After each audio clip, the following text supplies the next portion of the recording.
This is Shamrock Sports. Coming up on Shamrock Sports, our panel breaks down a big series over at Compton Family Ice Arena as the number 7 Michigan State Spartans are in town to take on the Fighting Irish.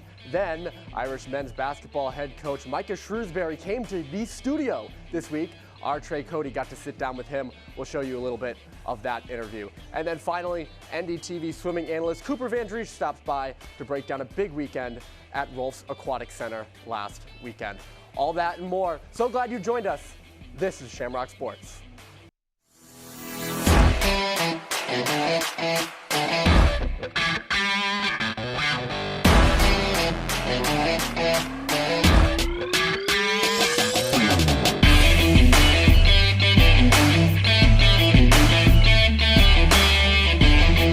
Alongside Andrew McGuinness and Tyler Reidy. Happy Groundhog Day, everybody. Punxsutawney Phil did not see a shadow this morning, And spring is near, as the weather outside indicates. Spring is coming early, and you know what that means for us, guys? We get to talk about playoff hockey, because that's what spring means to us. Irish hosting Michigan State this weekend. It'll be a big series for the Irish, who had lost 6 of 8 before a sweep of Penn State 2 weeks ago. They're coming off a bye week, and now we'll roll into a weekend series with some big stakes, guys. What does it mean for you, Andrew? Well, you look at the Big Ten standings right now, and there's 2 very clear teams at the top, in Michigan State, who's coming into South Bend this weekend, and Wisconsin. Those 2 teams are almost certainly going to have the top 2 seeds. We'll see which one gets the first round bye, gets the 1 seed. But 3 through 6, it's really tight right now. Notre Dame was in the 3 spot going into last weekend, their bye week. They dropped to number 4 while they were idle. However, they're going to have an opportunity over these last few months of the season to play their way into home ice. Last year took that crazy run at the end of the season, winning those last 4 games, that wild senior week, and then going to Michigan and winning despite being outshot, cumulatively like 112 to like 35 or something like that. But they had an opportunity to make things maybe a little bit less dramatic this time around and really assert their claim in the Big Ten standings that they're a team that can be a threat come postseason play. Yeah, and remember last year, the reason Notre Dame had to go on that crazy run to wrap up the regular season is because they had a sweep at the hands of Michigan State to start off February, and it's been well documented over these past 2 years that Notre Dame has a little bit of a Michigan State problem. They've lost 6 of the last 7. MSU's taken more of the points in 7 of the last 8, and of course the Spartans ended Notre Dame's season here last time MSU and Notre Dame met on home ice. I mean, these are the last 3 full series. This was the one at the start of February last year at MSU sweeping Notre Dame to put them really against the 8 ball. And then MSU, after dropping the first game Friday night in the Big Ten quarterfinals with Notre Dame on home ice, comes from behind, wins game 2, wins game 3, and then you go back to December of this regular season, Spartans picked up the sweep again in East Lansing. So Notre Dame's got a bone to pick with this Spartan team. MSU's obviously improved drastically under Adam Nightingale, but Notre Dame's got to set the record straight. Yeah, and this is the first time Michigan State will be back at Compton Family Ice Arena since that quarterfinal win by Michigan State. So certainly fresh in the minds of all the Notre Dame fans that'll be in the house this weekend. All right, so what does Notre Dame have to do? What's the key to a successful weekend for the Irish? Well, you look at the special teams battle. Notre Dame's power play for most of the season, as it has been really across like the last decade or so, is not spectacular, only above 19% by a hair, second to right on the bottom in the Big Ten. But they've been better lately. In their last game against Penn State, maybe the best the power plays looked all season. 3 goals, 13 shots on 6 attempts. And what was really encouraging is the first of those 3 goals they scored on the power play was a bit of a greasy goal, 5-on-3. That's kind of an outlier. However, later on in the game, they were able to execute some more high-danger passing plays, get some really good looks, and obviously having that confidence coming into this series with that last game a couple weeks ago being one of the best games of the power play this season, I think it'd be really beneficial as you get a look at some of the goals Notre Dame was able to score in that series finale against Penn State. This is the 5-on-3 one here from Moynihan going to his knees to score, but then as you can see there, a bit of a greasy goal. The Irish win the battle behind the net. Moynihan out front with the 2-man advantage, but Notre Dame's work at 5-on-4 later in the game was also stellar as well. Got some really good looks, and we're able to capitalize on them. They've got Cole Knuble in the bumper spot now, which adds a different element to what we had at the start of the season, and some of the other guys like Danny Nelson, who's been picking it up across the board lately, and guys like him are stepping up on all situations. It makes the power play even better. Yeah, and Murph, when you and I went to that series at MSU and covered it, one of the first things that you and I kind of commented to each other when we picked up those line charts is, wow, MSU is really deep. They've got scores up and down the forward position. Even at the defensive spot, you got a 26-point score in Artem Levshunov, one of the higher draft pick predictions for this upcoming NHL draft. But you look at MSU's got a couple 24-plus point scorers on that third line in Red Savage and Joey Larson. All 9 of their forwards, their top 9 forwards are 17 or more point scorers. Notre Dame only has 2, I believe, in forward position for them. And for Notre Dame, you have to keep building. We'll take a look at some of the highlights from this last series. Here's a goal from Joey Larson. He's the 28-point scorer, leading goal scorer for Michigan State. Red Savage got one too. He centers that third line with 24 points for MSU. A Red Wings drafted. But Notre Dame had a couple third-line goals as well. This is Grant Silanoff out in front. Hunter Strand will get one too later on in that Friday night game. And those are 2 players, Silanoff and Strand, that Jeff Jackson has said a lot about and how they've improved this season. And kind of flown under the radar, picked up some big goals, but that has to continue. Especially the freshmen around them, too. You look at Brennan Ali, Maddox Fleming on that 3rd and 4th line. They've got to pick it up to try and match what MSU is going to throw at you.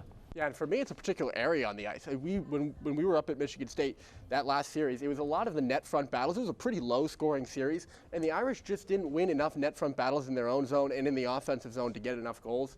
Trey Augustine's a really hard goaltender to beat, and he's not going to get beat cleanly. And Notre Dame's got to win a couple more of those net front battles in the offensive zone in order to get some goals. The secondary, tertiary opportunities, if you will, I think are probably going to be the most important for the Irish this weekend. And then on the defensive side of the puck, particularly on the power play, Michigan State scored some goals in the last series that Notre Dame, they just outmanned Notre Dame in front of the net and outmuscled them to make a difference. Yeah, Michigan State, 27% of the power play, second best behind a Michigan power play that's been historically dominant this season.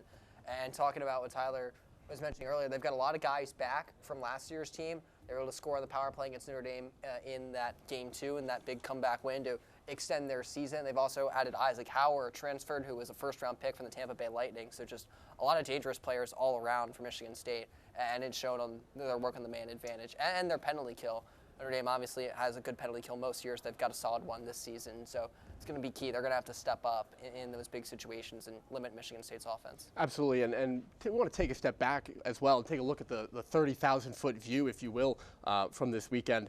The postseason really starts to be in play once you come into February. We get a graphic here, I believe, with the postseason dates. We'll have a look at those. As you can see, the Big Ten quarterfinals and semifinals are looming just a little over a month from now, on March 8th and 10th. That's when the playoffs will start for the Big Ten, and it all leads up to the Frozen Four in St. Paul this year. Irish are familiar with St. Paul. They've played in 2 Frozen Fours there, and we'll try to get back there. But it really all starts now. So, Tyler, let's start with you. What does this series mean from a big picture perspective for Notre Dame? Well, like we've been talking about, it starts off this 4-weekend stretch where Notre Dame takes on 4 different top 15 ranked teams in the Big Ten. And Jeff Jackson made an interesting point. It was on your question at the end of that weekly press conference on Wednesday about what is the impact and what is the significance of this weekend series and this whole stretch in general coming down February. It's that we need to look for how we've grown, because you look at when Notre Dame matched up with these 4 teams, Michigan State, Wisconsin, Minnesota, and Michigan, between November and January, their record was 2-6-0. We've got to see if Notre Dame can improve on that. And that looks like probably taking at least 10 points. Ideally, you split the whole thing and take 12 of the remaining 24. But Notre Dame has to improve on that 2-6-0 record. It's the only way at this point that they're going to have a shot at the NCAA tournament unless they get really hot in the Big Ten postseason. And for you, Andrew? Just what I was talking about a little bit earlier is that, this is a wide open conference. The top 2 seeds are kind of set in stone right now, but 3 and 6, there's a lot of fluidity, and certainly you've got 2 talented teams we'll talk about a little bit later on in Michigan and Minnesota who haven't quite lived up to expectations so far this season. You got to figure at least one of those teams is really going to turn it on at some point down the stretch, and so it's imperative for Notre Dame to bank these points before that happens. One of those teams probably going to get hot. Maybe it'll even be both of them potentially, and so the bigger gap you can have before those 2 teams get hot and the better you can be before you have to face them for a second time this season, it's only going to make things easier for you. Well, it'll be a big weekend at Compton Family Ice Arena. We'll keep talking hockey as the show goes on. We'll talk national outlook and some Hobie Baker frontrunners as well, so stick with us. But NDTV was lucky early this week. We had a special guest in Notre Dame men's basketball coach Micah Shrewsbury, who visited the studio to sit down with our very own Trey Cody. Here's an excerpt from that interview earlier this week. Thanks, Ryan. Earlier this week, I was lucky enough to catch up with men's head basketball coach Micah Shrewsbury and ask him a few questions about the team and the rest of the season. I was really interested in his answer about what he wants the identity of this team to be going forward. Yeah, it's really interesting. So, as we start to move into February, and I showed our guys this yesterday as before we practiced, and I showed them a picture of sheep and grazing, right? And sheep, when they eat, when they graze, they're all separate. They're all doing it to themselves. They got their heads down. They're not carrying a look of force to them. And then I showed them a pack of lions and how lions kind of hunt together. They're in a pack. They all had their heads up. They're all going in one direction, but they all have one goal too, and that's to help everybody have success, right? Like a lion, you know, maybe it attacks an elephant or something. It's going to feed not just that lion. It's going to feed the entire pack, right? That's how I said we have to attack this month. We have to attack it together with our heads up, with confidence, but we have to do it together in a way that we all feed off of each other. And that's who we want to be. We want to be a tough, disciplined, and together team. And like, things are going to change. We may not always be the same offensively as the seasons go, as the years go on, as we add more pieces. But we're always going to be a tough, disciplined, gritty, together team that gets the job done. And that's, you know, that's who I want Notre Dame to know. That's who this group is going to be forever. If you want to catch the full interview with Coach Micah Shrewsbury, it's up on our YouTube page at Notre Dame Television. Back to you guys in the studio. Thanks so much, Trey. Ryan Murphy, Tyler Reidy, excuse me. We're only best buds. I'm not mistaking his name. Tyler Reidy playing center for us here on this shift, and Andrew McGuinness. We've, with some help with tech support, we've been transported to Compton Family Ice Arena here to talk a little national outlook. Who are your conference dark horses and front runners? Let's start with you in the Big Ten, Andrew. Yeah, we just mentioned them a little bit briefly, but obviously this is, I said it a couple times already, but a two-team race, and really what's leading Michigan State and Wisconsin to the top of the standings is their goaltending. Kyle McClellan for Wisconsin is one of the guys who's maybe the contender for the Hobie Baker Award, certainly the Mike Richter Award as well. Trey Augustine, who you guys mentioned earlier, has been fantastic for the Spartans as well. Picking right up where Dylan St. Cyr left off after coming in as a transfer, originally starting his college career at Notre Dame. And the depth on those two teams is outstanding. However, I do want to talk briefly about Michigan and Minnesota, just a little bit more than the first mention as you get a look at some of the standings here. We'll talk about a little bit later on. But both of those two teams, obviously, they're known for their ability to bring in high-end talent. But some of the losses from last season have been affecting them. Logan Cooley, obviously someone who Minnesota thought they might still have coming into this year. He wound up kind of at the last minute deciding to turn pro and play for the Arizona Coyotes. Michigan obviously losing Luke Hughes, who was #1 on their back end among some other pieces as well. And it's always the tough thing for some of those programs that get those bigger names with how college hockey and the NHL draft works, is that you can lose those guys after a year or two. And you know, it's taking a little bit longer than I think both of those teams have expected for the chemistry to pick up. In terms of how they've been performing so far this season. However, they certainly have the talent to put it all together, and you know, if they're going at their top level, they're the last team anyone wants to face in the postseason because they have the firepower to make deep runs. Big Ten is loaded again as usual. Tyler, your hometown conference, you're an Omaha guy. Your hometown conference is the NCHC. You took a look at the front runners and dark horses there. Yeah, I watched a lot of NCHC growing up. It's competitive as expected once again this year. There's an undisputed #1 in the conference. North Dakota just swept Denver over the past weekend. That was a top 5 matchup. UND jumped all the way to #2.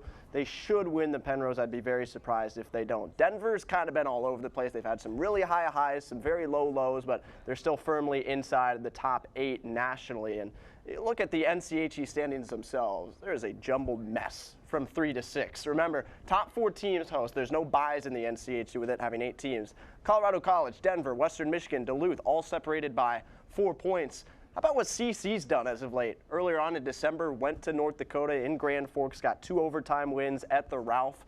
Omaha had a good series at St. Cloud State. Omaha's the only reason right now that Notre Dame isn't ranked. Omaha got an overtime win, then tied the Huskies, going to a shootout as well. So it's tight in the NCHC. A lot of moving pieces still yet to be determined, but I'd expect that North Dakota should pull away with that 1 spot. Yeah, competitive as usual. It seems like NCHC and Big Ten have kind of gone back and forth on who's the dominant conference in college hockey. And this year, there's kind of not a newcomer, because Hockey East is an old conference, but Hockey East has stepped back onto the scene.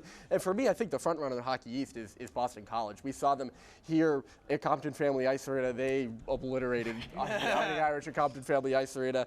And then that sweep last weekend, home-and-home sweep with Boston University. Absolutely electric crowds for those 2 games. Really cemented them atop Hockey East, and they're #1 in the pairwise, too.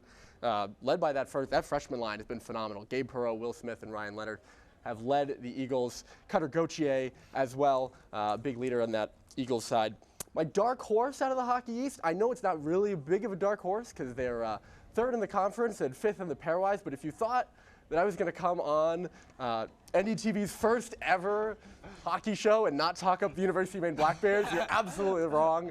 They've had an absolutely great season so far, and I think they're going to pose a lot of problems for people, particularly in the postseason. They play a gritty, hard style of game led by the Nadeau brothers, who have been excellent freshman pickups at Maine. It's been great to see things charged back up again in Orono. Yeah, Maine's been fun to watch this year. They've been one of those teams, it feels like them and UMass are just kind of forgotten about a little bit behind BC and BU, but they've been top 12, top 15 for months now, and they've kept up the consistency, and now it's just a matter of whether they can get over those really good teams ahead of them down the stretch. Absolutely. Well, earlier this week, we caught up with our NDTV swimming insider, Cooper VanDriessche, who came by the studio to talk about a big weekend at Rolf's Aquatic Center. Let's send it to myself and Cooper, who spoke earlier this week. Welcome back, everybody. Ryan Murphy here with Cooper VanDriessche, NDTV swimming insider. A big win last weekend for the Notre Dame swim team against Ohio State on the men's side. Good competition for the women as well. What was going on at Rolf's this weekend, Cooper? Yeah, so the Notre Dame beat the Ohio State men for the first time in program history. And with that win is their second top 15 win on the CSCAA poll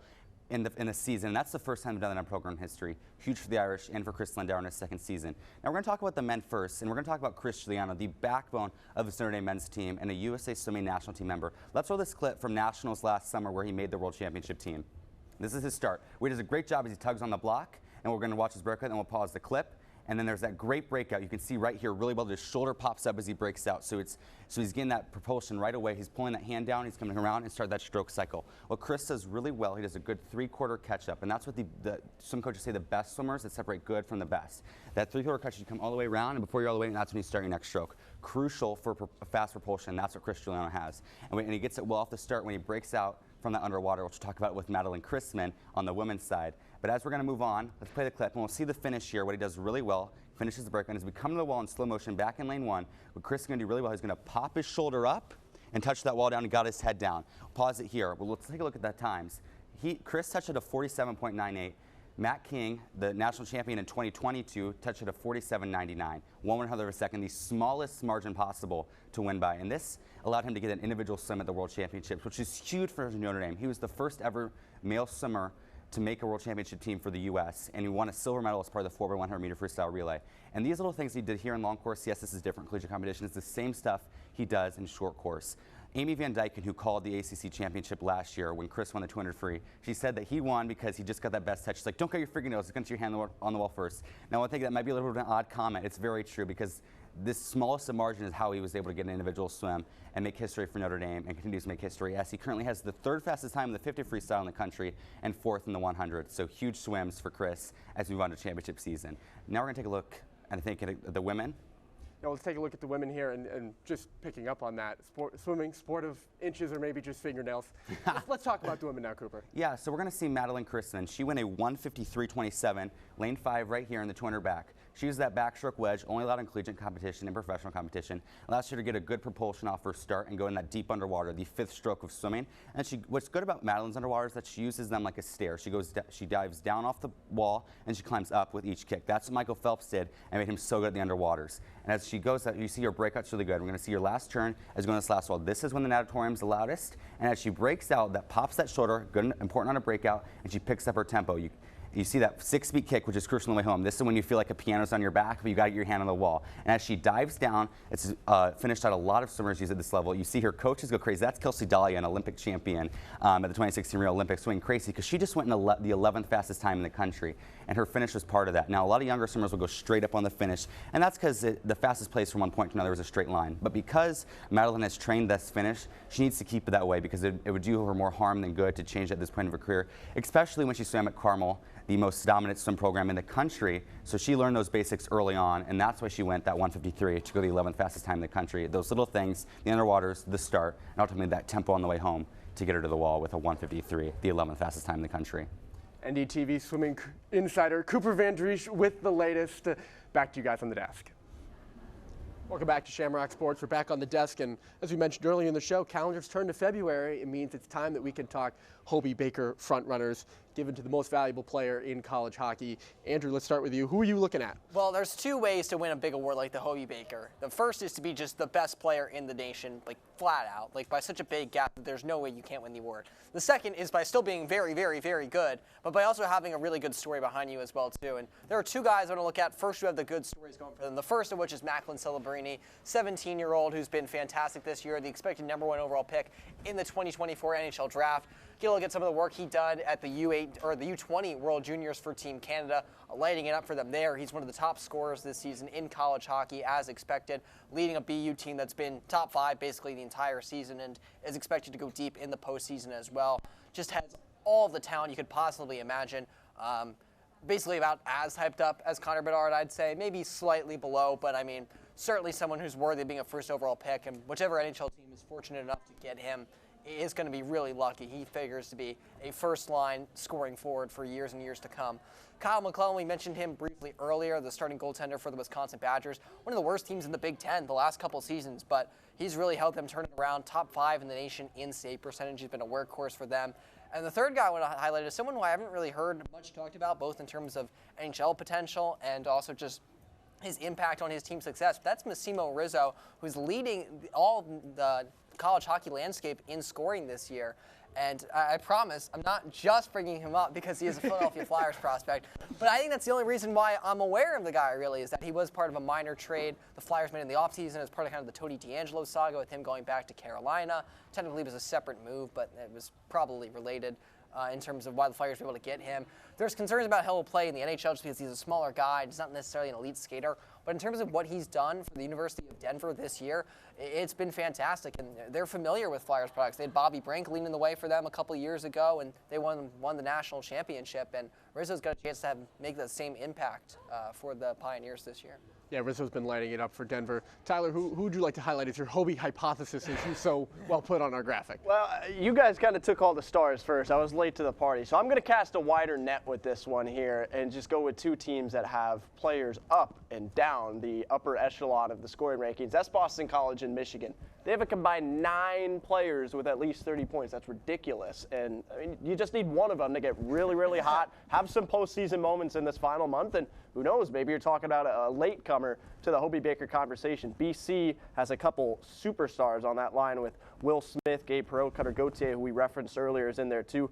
Rucker McGroarty missed some time, but he's still having a great year at Michigan. He's their leading scorer with 34 points. Frank Nazar's in the mix as well. Dylan Duke, who you were just about to see there, has been hot lately with a 2-goal game against Wisconsin. He and McGroarty both scored 2, I believe, in that one. Michigan, Boston College, they got a lot of really high-end talented players, and it's only going to continue. They're going to find themselves in big moments down the stretch, and you think they'll come through. And both those teams have played at Compton Family Ice Arena. Yep. The Stars have been to South Bend. I would be remiss if I didn't go without mentioning Jack Devine, who played on a line with Massimo Rizzo at Denver. He's tied for the nation's leading goals, second only to Rizzo in total points. He's been excellent, 7th round pick, of Florida in 2022. He's a guy that I would have on the top of my list if I'm looking at Hobie Baker front runners for sure. He's been really good this year. We're going to take a quick break after our Hobie Baker discussion to give you a little bit of a different ranking, our Notre Dame Winter Athletics top 3. We're going to be standing over by the big board. We'll break it all down for you. Stick with us. Good morning, everyone, and welcome to ND Sunrise. This is the review of the Keenan Review. That's right, we've got a big game in Sin City. Plot twist, I am the Grim Reaper. Overall, this year's event was a rousing success. Would Notre Dame be the first one to accept ASL as a foreign language as a department?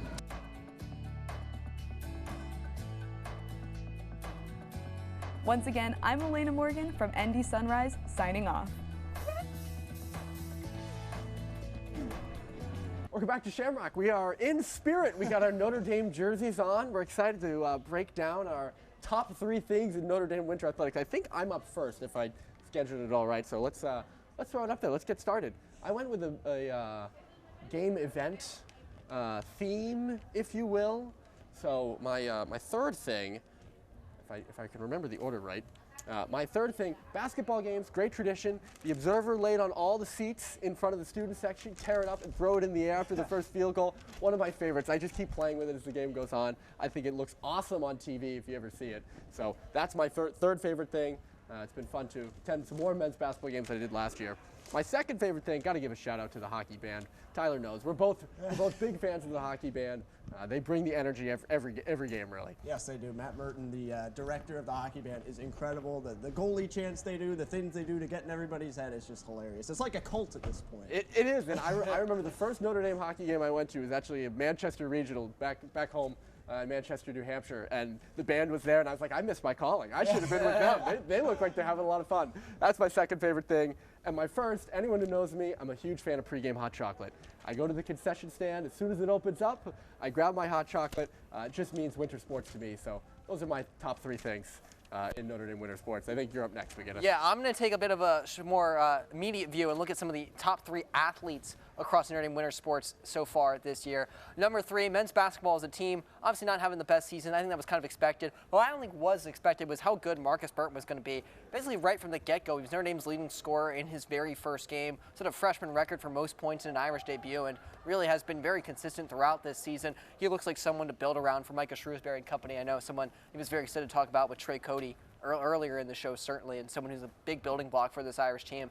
No surprise at number 2, Ryan Bischel, obviously. He's been one of the backstops of Notre Dame sports the last couple of years. Fantastic last year. Really the only reason why Notre Dame got to such a good spot in the Big Ten tournament was Bischel's fantastic play down the stretch. He's been great again this year, top 5 in the country in save percentage, even better if you just look at his numbers since the start of November. Again, he's huge for Notre Dame's chances of going deep in the postseason this year.